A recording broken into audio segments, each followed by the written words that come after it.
مجھے ذائقہ معلوم ہو چکا ہے. یہ چائے جو آپ پی رہے ہیں یہ چائے میٹھی ہے، آپ نے چکھی ہے. ہم شوگر کے مریض ہیں، ہمارے ذہن میں یہ الٹی مثال آ رہی ہے، ہمیں پھیکی چاہیے. کسی نے کہا میٹھی چائے ہے، ہم نے چکھ لی ہے، وہ پھیکی ہے، تو ہم کیا کہیں گے؟ میں چکھ چکا ہوں، ذائقہ میں نے چکھا ہے، تم نے نہیں چکھا ہے، تمہیں نہیں معلوم ہے، میں چکھ چکا ہوں.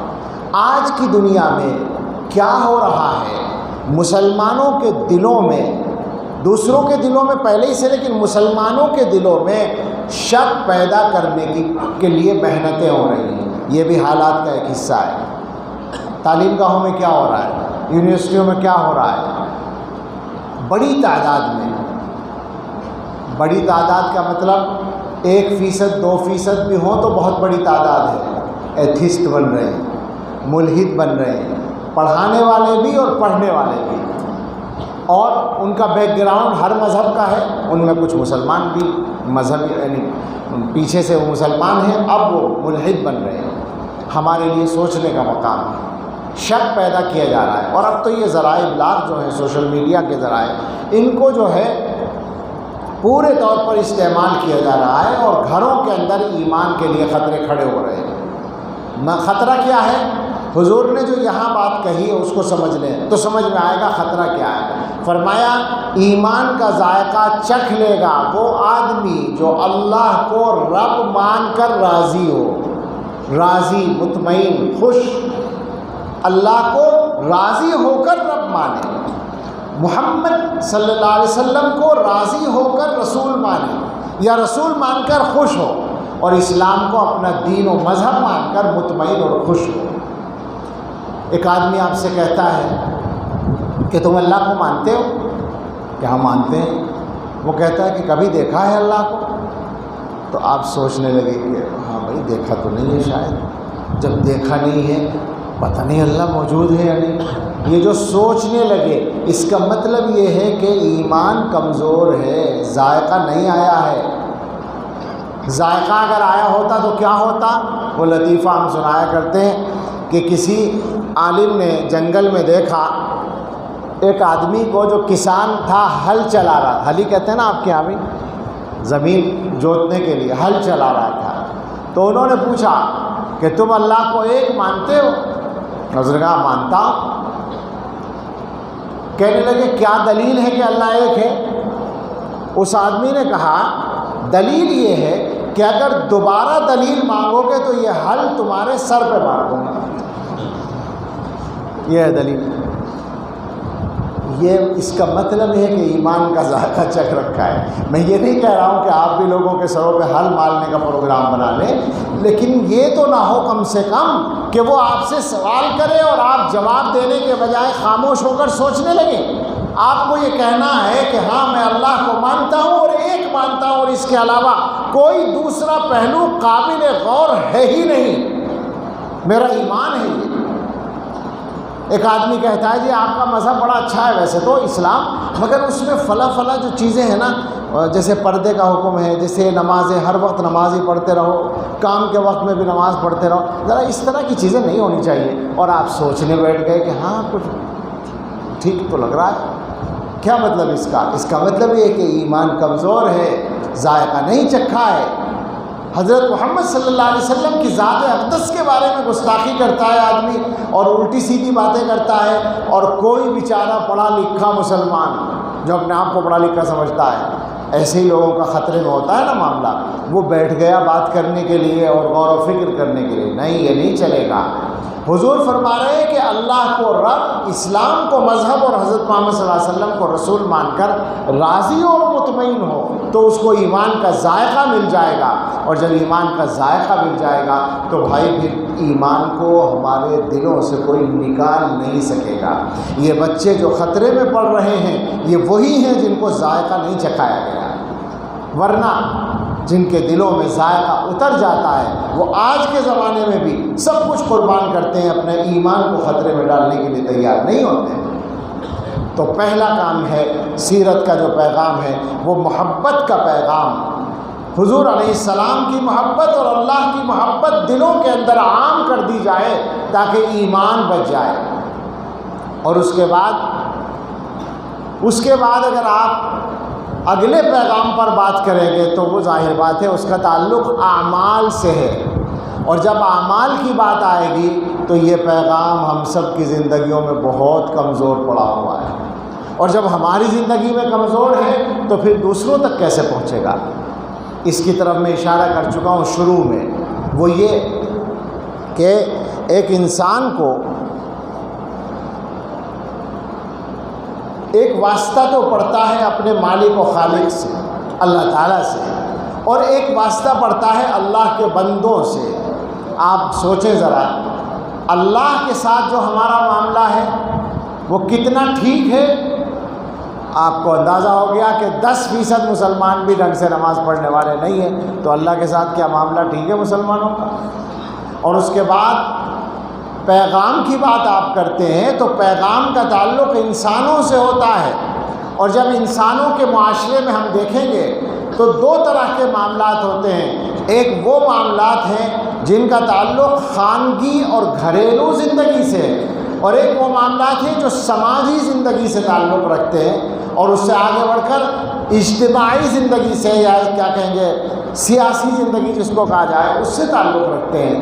تو آپ سوچیں ذرا، جب مسلمانوں کے گھروں کے اندر یہ عالم ہے کہ بیوی سے ناراض ہونے کا معیار فقط یہ ہے کہ میری مرضی کے خلاف کوئی کام کیوں کیا، بیوی نماز روزانہ چھوڑتی رہے، شوہر نامدار کو کبھی غصہ نہیں آتا، بیوی بے پردگی کرے تو شوہر صاحب باقاعدہ بیوی کے ہاتھ میں ہاتھ ڈال کر چل رہے ہوتے ہیں، ہوتا ہے نا، بہت سارے لوگ ہیں بیوی بے پردہ ہے اور شوہر صاحب ساتھ میں چل رہے ہیں، اور مجھے بہت سارے گناہوں پر تکلیف تو ہوتی ہے، لیکن اس گناہ پر ہنسی آتی ہے کہ کتنا الو قسم کا آدمی ہے کہ وہ اپنے ساتھ بیوی کو لے کر چل رہا ہے اور خوش ہو رہا ہے کہ دوسرے لوگ اس کی بیوی کو دیکھ دیکھ کے خوش ہو رہے ہیں۔ غیرت کہاں ہے؟ یعنی یہ مضمون شریعت سے پہلے غیرت کا ہے۔ اکبر نے کہا تھا نا، خدا کے فضل سے بی بی میاں دونوں مہذب ہیں، انہیں غیرت نہیں آتی، انہیں غصہ نہیں آتا، دونوں ٹھیک ہیں، معاملہ صحیح چل رہا ہے، بڑھیا کام چل رہا ہے، دونوں مہذب ہیں، دونوں کلچرڈ ہیں۔ تو گھریلو زندگی میں تو یہ معاملہ ہے کہ ہمارے راضی اور ناراض ہونے کا معیار اللہ کی اطاعت اور عدم اطاعت نہیں ہے، بلکہ ہماری ذاتی مرضی ہے، ہماری مرضی کے خلاف بات نہ ہو جائے۔ باقی اللہ کو چاہے جتنا ناراض کرو کوئی مسئلہ نہیں۔ اور دوسرا ہے سماجی زندگی کا معاملہ، تو میں آپ سے کہتا ہوں، ظاہر ہے کہ اس زمانے میں کوئی بات راز تو نہیں رہتی، مگر مجھے بتائیے کہ ہماری کون سی کمی ہے جو راز ہے؟ ایمانداری سے سوچیں کہ کسی مسلمان کے ساتھ کوئی غیر مذہب کا آدمی ایک دن گزارے 24 گھنٹے، سمجھ رہے ہیں سوال؟ غیر مذہب کا کوئی آدمی کسی مسلمان کے ساتھ 24 گھنٹے گزارے، کیا خیال ہے اسلام سے قریب ہوگا یا اور دور ہو جائے گا؟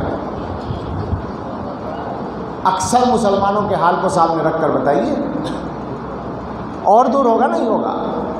وہ دیکھے گا کہ مسلمان ہے، اور یہ حضرت محمد صلی اللہ علیہ وسلم کا اپنے آپ کو امتی بھی کہتا ہے، مگر دوسرے لوگ جھوٹ بولتے ہیں تو یہ بھی جھوٹ بولتا ہے، دوسرے لوگ وعدہ خلافی کرتے ہیں تو یہ بھی کرتا ہے، دوسرے لوگ ناپ تول میں کمی کرتے ہیں تو یہ بھی کرتا ہے، یہ دوسرے لوگ اگر کوالٹی خراب دیتے ہیں سامان کی یہ بھی گڑبڑ کرتا ہے، دوسرے لوگ اگر شراب پیتے ہیں، نشہ کرتے ہیں، تو معاف فرمائے مسلمانوں میں نشہ دوسروں سے زیادہ چل رہا ہے، دوسرے لوگ جوا اور سٹہ کھیلتے ہیں تو یہ بھی کھیلتا ہے، دوسرے مذہب کے جوان اگر آوارہ گردی کرتے ہیں، لڑکیوں کو چھیڑتے ہیں، تو یہ اس مذہب کے ماننے والے بھی یہ کام کرتے ہیں۔ مجھے بتائیں کہاں اس کو اچھائی نظر آئے گی؟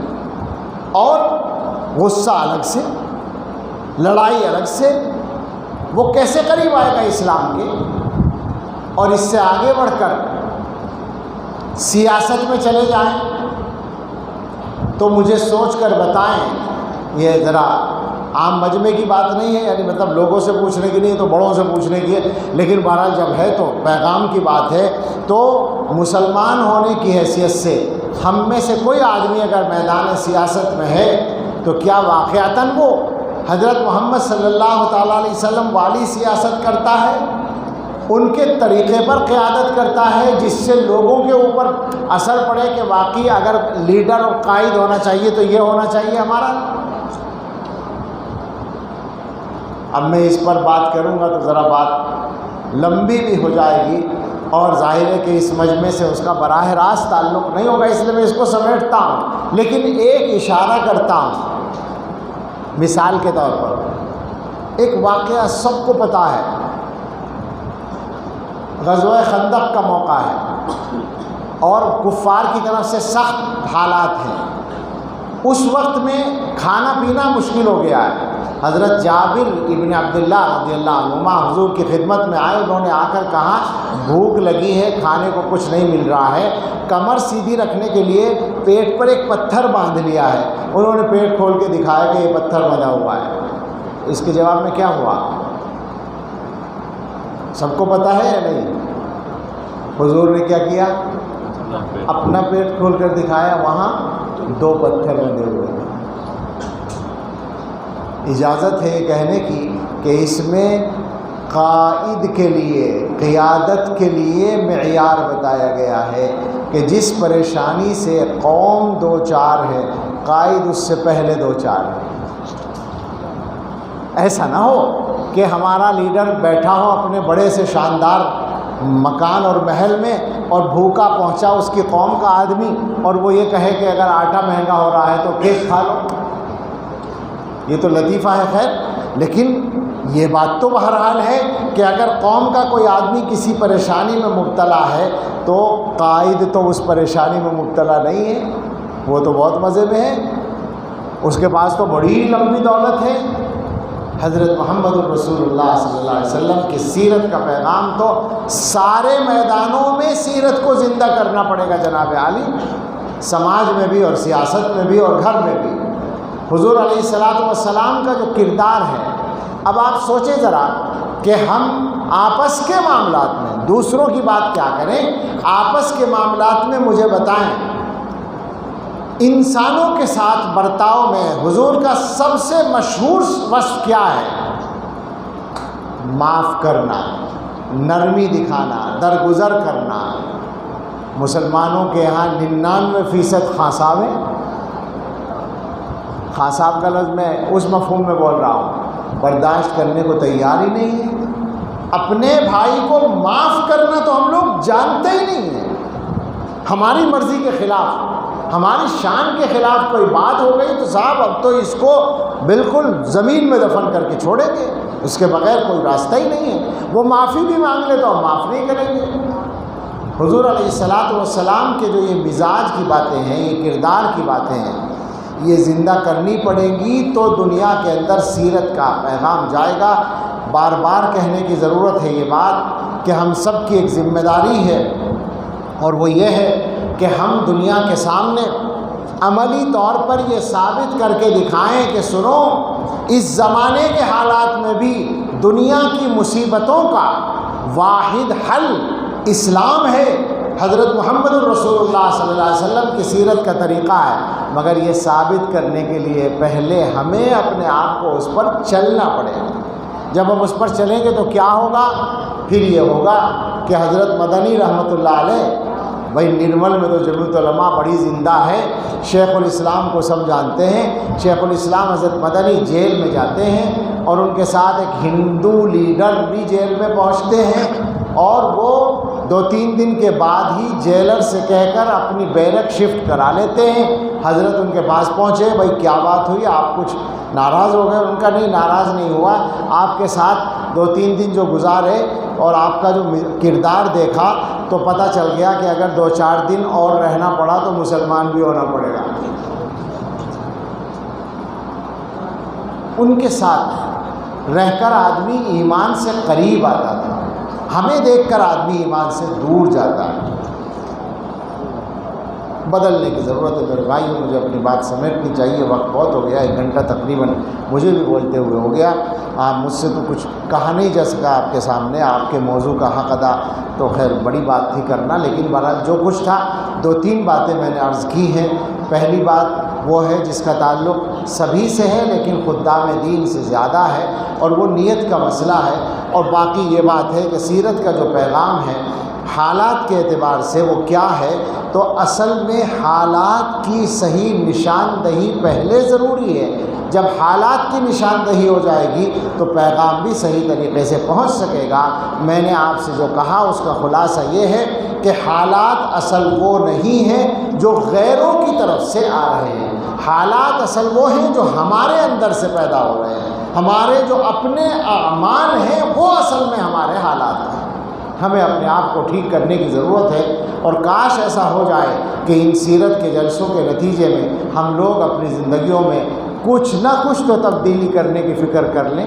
دو باتیں کہوں گا، ایک تو یہ تبدیلی کی بات ہے، سب سے گزارش ہے کہ ہر آدمی فکر کرے اپنی زندگی میں جو جو گناہ چل رہا ہے، ہر آدمی کا الگ الگ ہوگا، جو بھی ہوگا ظاہر نہیں کرنا ہے، اپنے ساتھ اپنے اللہ کا معاملہ ہے، اللہ نے چھپا رکھا ہے، اللہ سے معافی مانگ کر اپنی زندگی سے اس گناہ کو دور کرنے کی کوشش کریں۔ اپنے آپ کو بدلنے کا تو یہی راستہ ہے۔ دیکھیے، یہ مت سمجھیے کہ آپ نے جلسے میں شرکت کر لی بڑا احسان کر دیا، ٹھیک ہے، جلسے کے ناظم صاحب تو آپ کا شکریہ ادا کریں گے اخلاقی فریضے کے طور پر، مگر میں سچ کہتا ہوں کہ یہ تو علماء کا احسان ہوتا ہے ہمارے اوپر کہ یہ کوئی صحیح بات سنانے کے لیے کچھ محنت کر لیتے ہیں۔ علماء سے جو کچھ ہمیں کہنا ہے وہ اپنی جگہ ہے، لیکن یہ بات بھی تو سچائی ہے۔ ایک جگہ جلسے میں تھا تو میرا اعلان کیا اور سامنے کچھ لوگ کھڑے ہوئے تھے، تو ناظم جلسہ نے کہا کہ آپ حضرات نے اب تک بڑا ساتھ دیا اور امید ہے کہ آخر تک ساتھ دیں گے، اور جو حضرات وہاں کھڑے ہیں وہ اندر تشریف لے آئیں اور ایسا کریں اور بڑا احسان ہوگا، یہ ہوگا وہ ہوگا۔ تو اس کے بعد میرا نام بول دیا انہوں نے، تو میں نے خطبہ پڑھنے کے بعد کہا کہ یہ انہوں نے جو اعلان کیا یہ تو ان کی اخلاقی ذمہ داری کہہ لو تھی، میں یہ کہہ رہا ہوں کہ آپ میں سے جو لوگ یہ سوچ کر آئے ہوں اور بیٹھے ہوں کہ ان کے اوپر ہم احسان کر رہے ہیں تو وہ سب اٹھ کر چلے جائیں۔ یہاں وہی لوگ بیٹھے ہیں جو یہ سمجھ کر آئے ہوں کہ ہمارا فائدہ ہے۔ صاف بات ہے۔ تو آپ کا فائدہ کیسے ہوگا؟ آپ کا فائدہ اس طرح ہوگا کہ آپ بدلیں اپنے آپ کو، آپ کے حالات بدلیں۔ ہمیشہ مسلمان کو اپنے آپ کو پہلے سے بہتر بنانے کے لیے تیار رہنا چاہیے، اور اللہ سے توفیق مانگے۔ اللہ کی طرف سے توفیق کا کون سا وقت آ رہا ہو کچھ پتہ نہیں ہے۔ حضرت کے ساتھ یہ واقعہ ہوا، ہمارے حضرت جی دامت برکاتہ ان کے ساتھ، کہ وہ بہت پہلے کا واقعہ ہے، فرینکفرٹ کے جرمنی میں ایئرپورٹ ہے فرینکفرٹ، وہاں بیٹھے ہوئے تھے، ایک آدمی سامنے سے گزرا، اس کے ہاتھ میں شراب کی بوتل تھی، آدھی پی چکا تھا، آدھی اس میں تھی شراب ہاتھ میں۔ اس نے دیکھا حضرت پیر صاحب کو، وہ بیٹھے، تو وہ قریب آیا اور اس نے ہیلو ہاؤ کیا، اور اس کے بعد کہنے لگا کہ کیا میں آپ جیسا بن سکتا ہوں؟ تو حضرت کو یہ خیال ہوا کہ نشے میں ہے، ہو سکتا ہے میری شکل یا لباس اس کو اچھا لگا ہو، تو حضرت نے یہی فرمایا کہ کیا یہ پگڑی اور یہ جو میرا ڈریس ہے یہ آپ کو اچھا لگا ہے؟ تو اس نے کہا نہیں، یہ جو چہرے پر چمک ہے میں یہ چاہتا ہوں۔ پھر اس کے بعد اس نے کہا اچھا میں ابھی آیا، وہ بوتل ڈسٹ بین میں ڈالی اس نے جا کر، اور واپس آیا اور کہنے لگا کہ میں جو آپ سے بات کر رہا ہوں تو نشے میں نہیں کر رہا ہوں، ایسا مجھے نشہ نہیں ہوا ہے، میں ہوش میں کر رہا ہوں، لیکن میں آپ سے پوچھنا چاہتا ہوں کہ کیا میں بدل سکتا ہوں؟ میں مسلمان ہوں اور جاپان کی ایک کمپنی میں ملازم ہوں، اور میں نے وہ سارے گناہ جو آپ سوچ سکتے ہیں وہ سب گناہ میں نے کر رکھے ہیں، اب بتائیے۔ تو حضرت نے فرمایا مجھ سے اچھے بن سکتے ہیں آپ، اللہ تعالیٰ سب کی توبہ قبول کرتے ہیں۔ تو حضرت نے توبہ اس کو کرا دی، معمولات بتا دیے، اور وہ چلا گیا۔ فلائٹ کا ٹائم ہو رہا تھا، پتہ لے لیا اس نے حضرت سے۔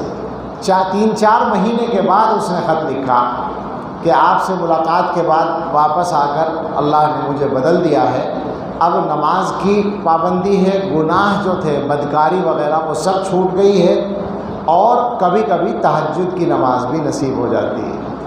اس طرح بھی بدلتا ہے آدمی۔ تو اللہ تعالیٰ سے بدلنے کو مانگیے۔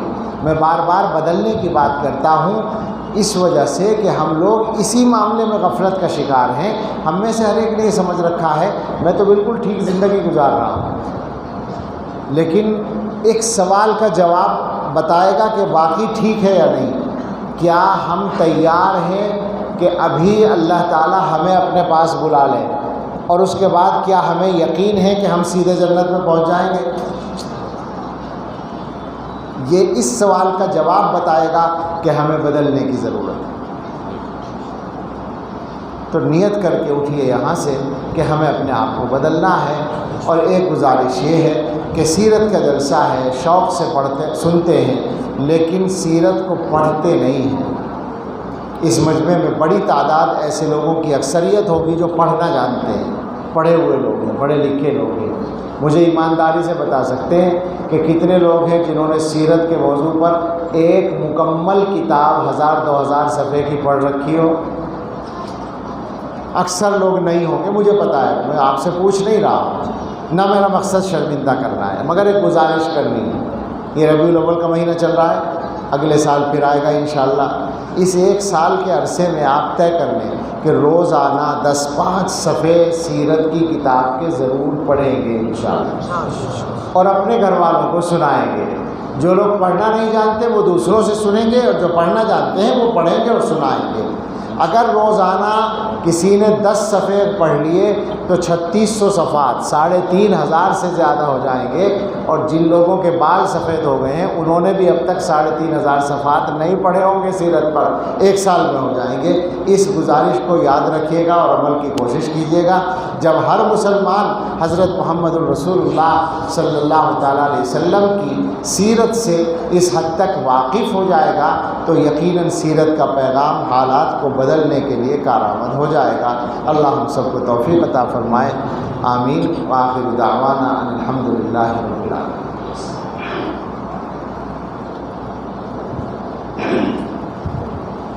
آپ سبھی کے علم میں یہ بات ہے کہ آج کے جلسے کی جو صدارت تھی وہ حضرت مولانا مفتی غیاث الدین صاحب رحمانی دعوت برکاتہ صدر جمعیت علماء تلنگانہ و آندھرا تھے۔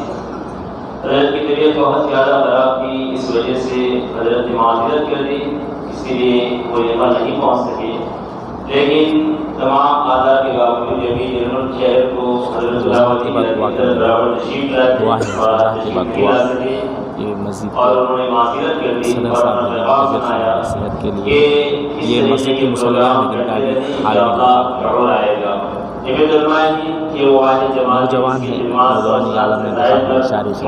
ہے، اور الحمدللہ سبھی علم میں یہ بات ہے کہ جمعیت علماء کی ہر مسئلے کو لے کر آگے بڑھتی ہو، چاہے وہ مذہبی ہو یا سیاسی مسئلہ ہو، ہر مسئلے کے اندر جمعیت علماء پیش رہتی ہے۔ گلزار عاطف صاحب رحمۃ اللہ علیہ جمعیت علماء کے ایک سیکریٹری تھے، 90 سال سے زائد کی عمر حضرت کی تھی، اور حال ہی میں حضرت کا انتقال ہو گیا۔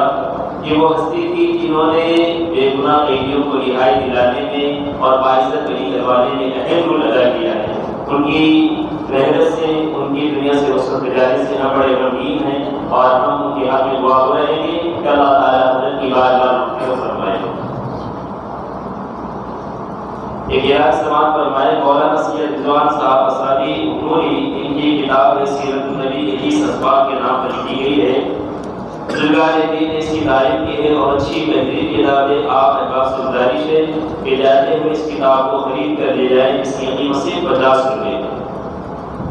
اور دوسری بات آپ سے عرض کر یہ ہے کہ حضرت کافی لمبا سفر طے کر کے یہاں پر آئے ہیں اور حضرت تھکے ہوئے ہیں، آپ ان کو مسافر کر کے اس سے زیادہ تکلیف دینے کی مدارہ فرمائے۔ آپ سے گزارش ہے، سب سے آپ سے گزارش کر رہا ہوں کہ ہمارے نعمت کا ایک مزاج ہے کہ جب بھی کوئی عالم دین آتے ہیں اور مسافر کرتے ہیں، بڑی اچھی بات ہے مسافر کرنا، لیکن یہاں اس وقت میں حضرت کی تھکاوٹ کا اور حضرت کے سفر کا خاص کر آپ حضرات خیال فرمائیں۔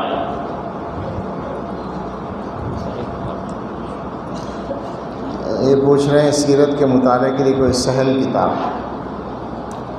جو لوگ سہل کتاب چاہتے ہیں ان کے لیے تو چھوٹی چھوٹی کتابیں، سیرت رسول کریم ہے، مولانا حفظ الرحمان صاحب صہبانی رحمۃ اللہ علیہ کی بڑی ہی شاندار کتاب ہے، اور سیرت خاتم الانبیاء ہے، اور نبی رحمت ہے حضرت مولانا علی میاں صاحب نور اللہ مرقدہ کی۔ اور ذرا تفصیلی جو لوگ پڑھنا چاہیں، خصوصاً جو حضرات اچھی اردو جانتے ہوں، وہ سیرت المصطفیٰ پڑھ لیں حضرت مولانا ادریس کاندھلوی رحمۃ اللہ علیہ کی، وہ بے نظیر کتاب ہے، اور رحمت للعالمین پڑھیں، اور پھر آگے چل کر سیرت النبی علامہ شبلی اور علامہ سید سلیمان نبوی رحمۃ اللہ علیہ کی وہ پڑھیں، مگر وہ بعد میں پڑھیں، پہلے یہ پڑھ لیں۔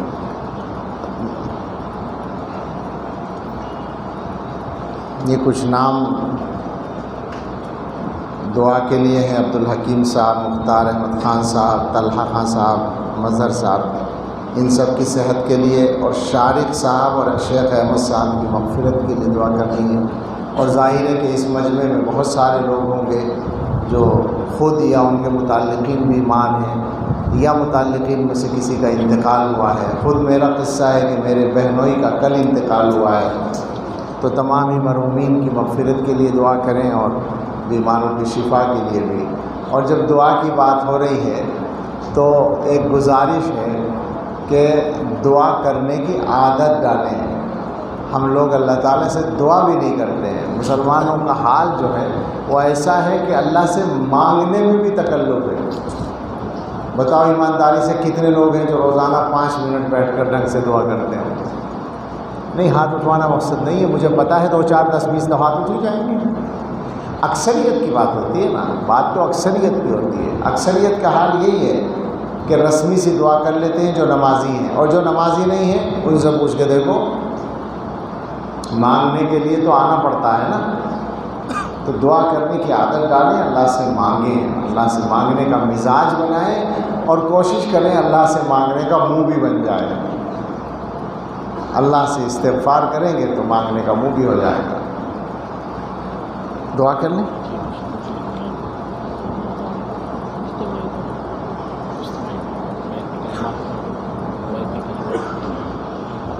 فرما رہے ہیں کہ کچھ حضرات ایسے ہیں جو بیعت کے خواہش مند ہیں، تو چونکہ الگ سے بیٹھنے کا اب وقت نہیں ہے تو اسی وقت میں توبہ کے کلمات پڑھ لیتے ہیں۔ جن کی نیت ہے بیعت ہونے کی، وہ بیعت کی نیت سے پڑھ لیں، اور توبہ کی نیت سے تو ہم سبھی پڑھ لیں۔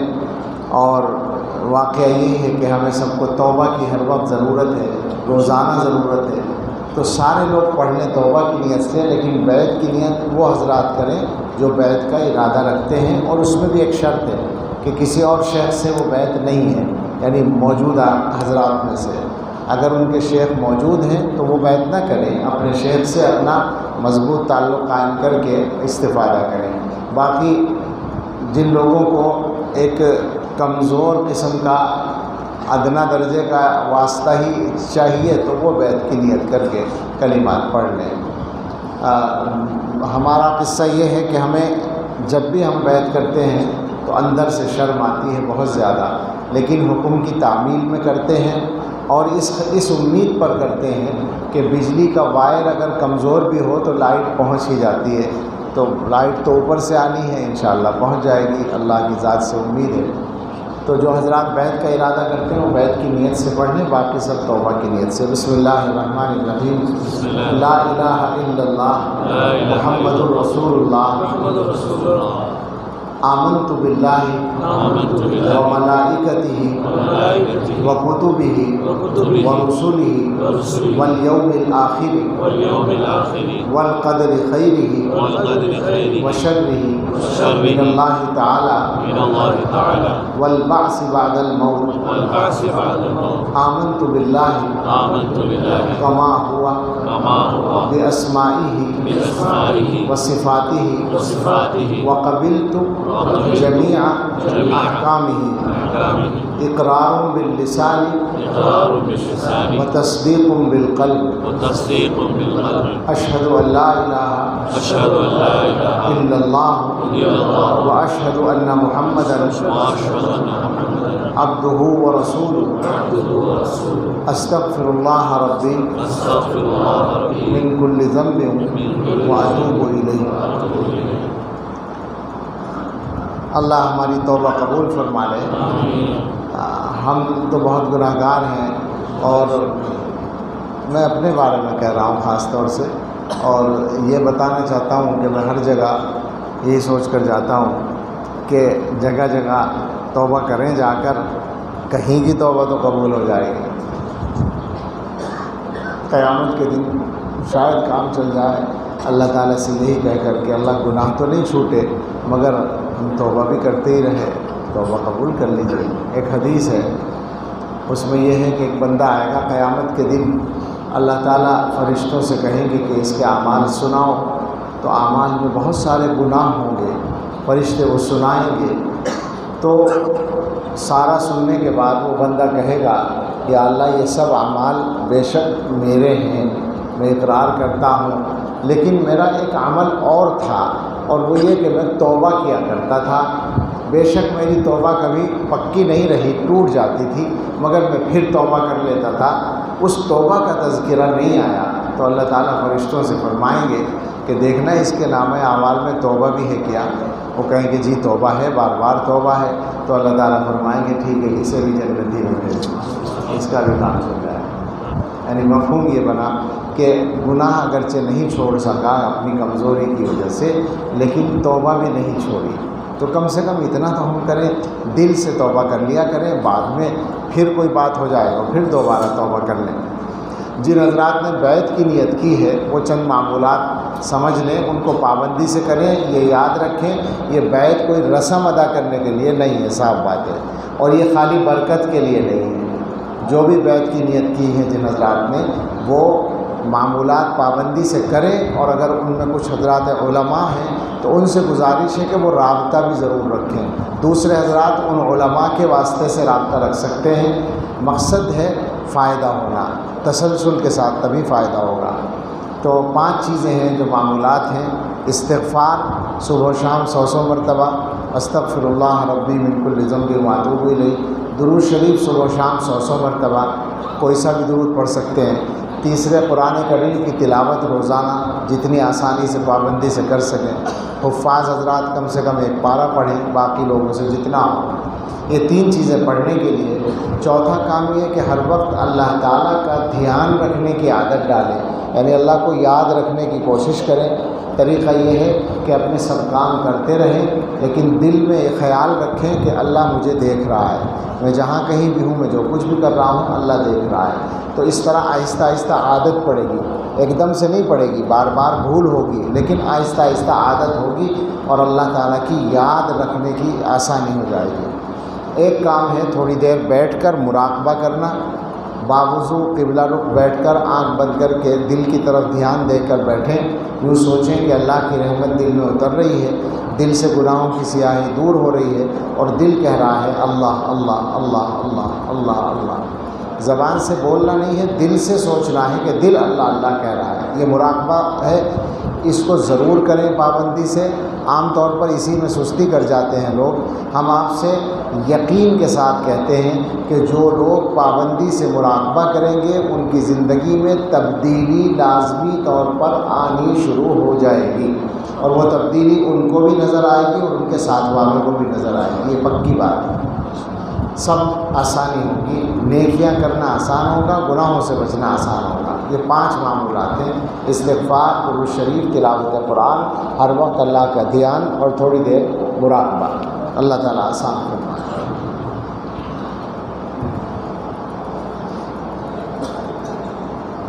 اب دعا کر لیں، دیر ہو گئی کافی۔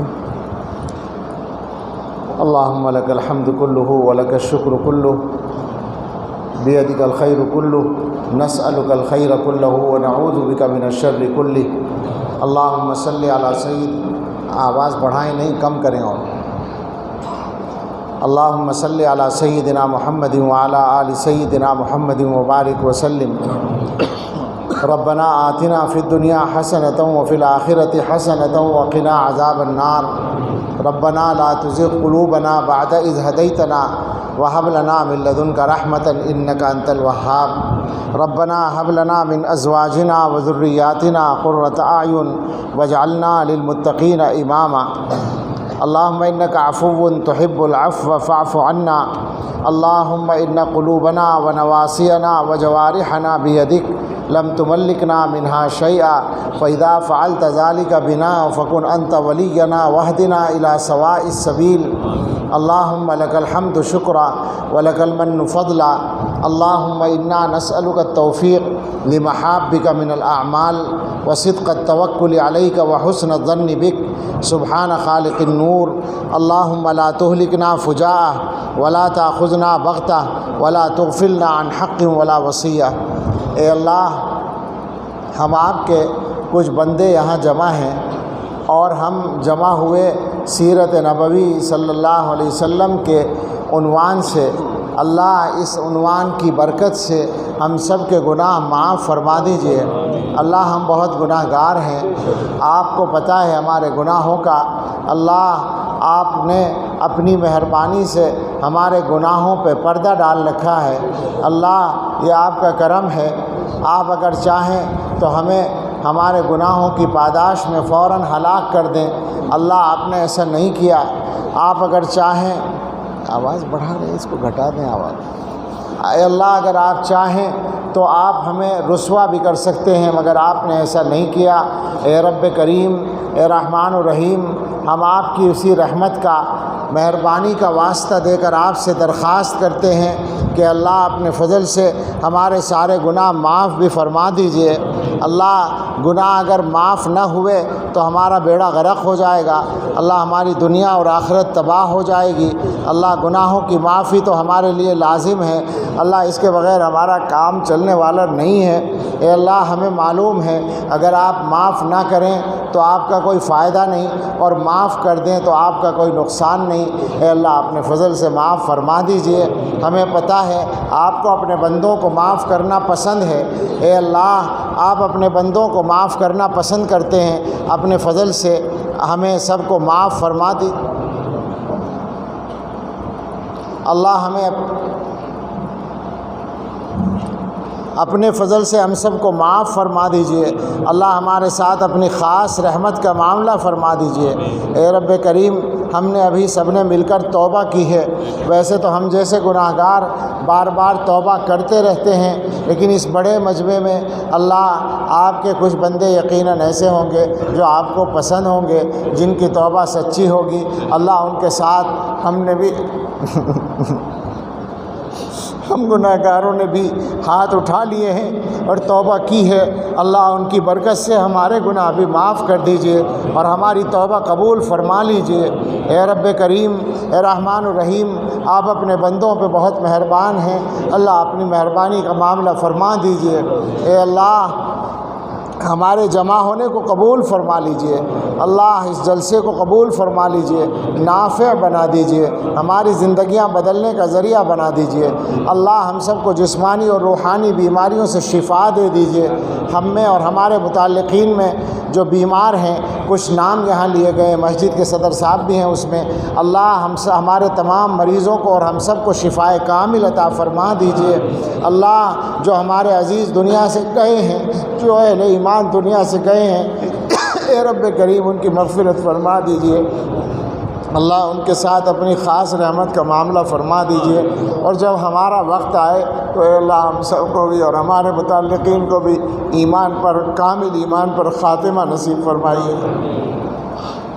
اے اللہ جسمانی بیماریوں سے بھی شفا دے دیجئے، اخلاقی اور روحانی بیماریوں کو بھی ٹھیک کر دیجئے۔ اللہ ہم میں بہت سارے لوگ قرضوں کے بوجھ میں دبے ہوئے ہیں، اے اللہ اپنے فضل سے، اپنی رحمت سے ہم سب کو قرضوں سے سبکدوش فرما دیجئے، اور پھر قرضوں سے بے نیاز بھی فرما دیجئے، اور ہماری ساری ضرورتیں غیب سے پوری فرما دیجئے۔ اللہ جو بے گھر ہیں انہیں آرام دہ گھر دے دیجئے، جو بے روزگار ہیں انہیں بابرکت حلال روزگار دے دیجئے۔ اللہ جو بے اولاد ہیں انہیں اچھی اولاد دے دیجئے۔ اللہ جو مقدموں میں الجھے ہوئے ہیں اللہ بری کر دیجئے، جو جیلوں میں بند ہیں رہائی دلا دیجئے۔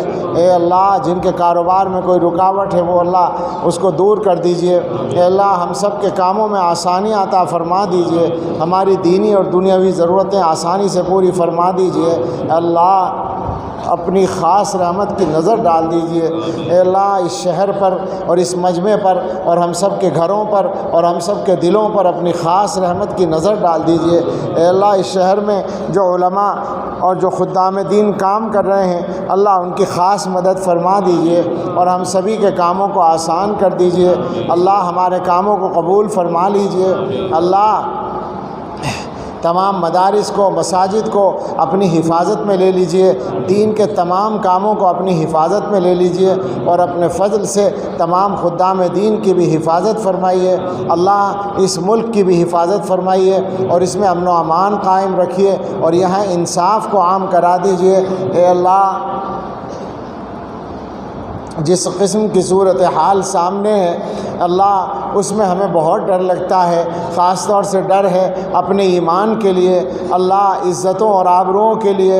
اے رب کریم بے شک ہم بڑے گناہ گار ہیں اور اس سے کہیں زیادہ برے حالات کے حقدار ہیں، مگر یا اللہ ڈرتے ڈرتے آپ سے ایک بات کہتے ہیں کہ ہم چاہے جتنے گندے ہوں مگر آپ کے بندے ہیں اور آپ کے بندے ہونے کا اقرار کرتے ہیں اور آپ کا کلمہ پڑھتے ہیں اور آپ کے حبیب پاک صلی اللہ علیہ وسلم سے محبت رکھتے ہیں اور اسی عقیدے پر اور اسی محبت پر جینا اور مرنا پسند کرتے ہیں۔ اللہ اپنا فضل فرما دیجئے اور ہمارے بیوی بچوں اور ساری دنیا کے تمام اہل ایمان کے ایمان کی، جان کی، مال کی، عزت و آبرو کی، گھر بار، آل اولاد، کاروبار کی اللہ حفاظت فرمائے۔ اے اللہ ہم آزمائشوں کے لائق نہیں ہیں، ہمیں تو آسانی میں بھی گڑبڑ ہم سے ہو جاتی ہے، آزمائشوں میں کیا ہوگا بہت ڈر لگتا ہے۔ اللہ آزمائشوں سے بچائے رکھیے، عافیت کے ساتھ اللہ ہماری زندگی پوری کرائیے، ہمارے بچوں کی زندگی پوری کرائیے اور ایمان پر کامل دین پر استقامت کے ساتھ ہماری زندگی اللہ گزارنا آسان فرما دیجئے۔ اے رب کریم ہم آپ کی بارگاہ میں ہاتھ اٹھا کے بیٹھے ہیں، اللہ اس یقین کے ساتھ بیٹھے ہیں کہ آپ ضرور عطا کریں گے، آپ کے در سے کوئی محروم نہیں جاتا۔ اللہ ہم نے توبہ کی ہے، اس یقین کے ساتھ کر رہے ہیں توبہ کہ آپ قبول کریں گے، اللہ دعا بھی اسی یقین کے ساتھ کر رہے ہیں کہ آپ قبول کریں گے۔ اللہ آپ اپنی رحمت پہ نظر ڈالیے، اے اللہ اس حقیقت پر نظر ڈالیے کہ ہم ایسے فقیر ہیں جن کے پاس مانگنے کے لیے آپ کے در کے علاوہ کوئی در نہیں ہے۔ اللہ دنیا کا فقیر دنیا میں ایک در پہ جائے نہ ملے تو 10 دروازے 20 دروازے اس کے سامنے ہوتے ہیں، چاہے جہاں سے وہ لے سکتا ہے کہیں نہ کہیں سے مل جاتا ہے۔ اللہ ہم ایسے فقیر ہیں کہ ہمارے پاس آپ کے در کے علاوہ مانگنے کے لیے کوئی در نہیں ہے۔ اللہ اپنے در سے محروم نہ فرمائیے، اپنے در سے عطا فرما دیجئے۔ اللہ جو مانگا وہ بھی دے دیجئے اور جو خیر مانگنے سے رہ گئی وہ بھی عطا فرما دیجئے اور ہر شر سے ہم سب کی حفاظت فرمائیے۔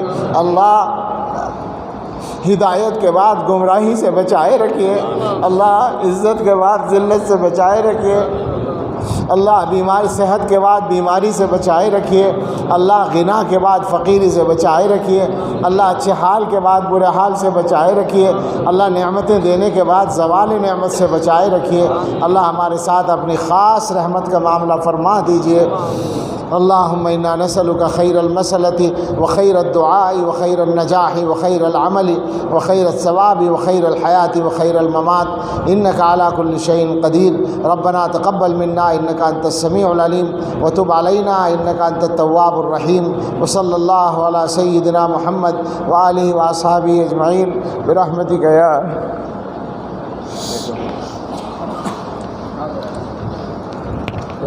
جیسا کہ مولانا نے اعلان کر دیا تھا، میں بہت معذرت چاہتا ہوں، مسلمانوں میں میری واقعی بالکل ہمت نہیں، مجموعہ بہت زیادہ ہے، میرے لیے مشکل ہو جائے گی۔